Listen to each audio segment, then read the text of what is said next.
With 4 different cars, people, and a restaurant, there is a feeling of life.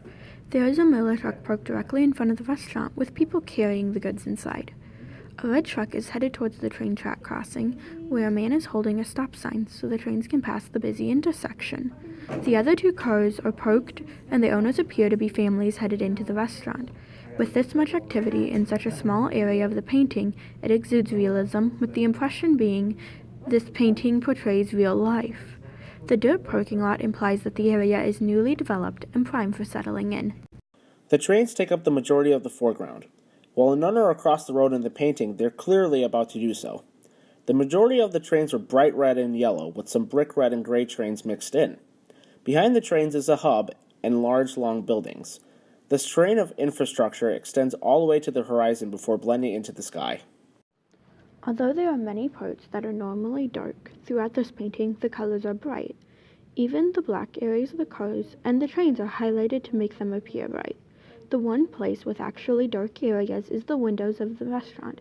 This is showing how this small restaurant is more of a remnant of the older outskirts of the town, while the trains are future, bringing in new settlers and infrastructure.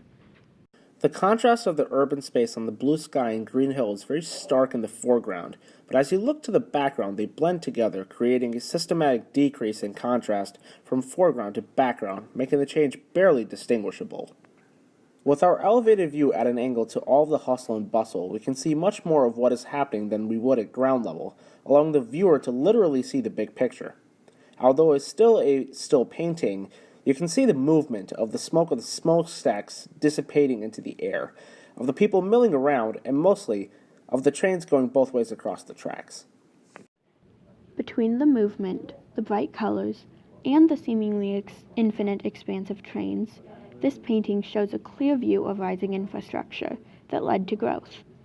With analysis of the cars, we can see that this was set around the 1960s with a certain feel of classic Americana. As we are told by the name of the painting, this is set in Milwaukee.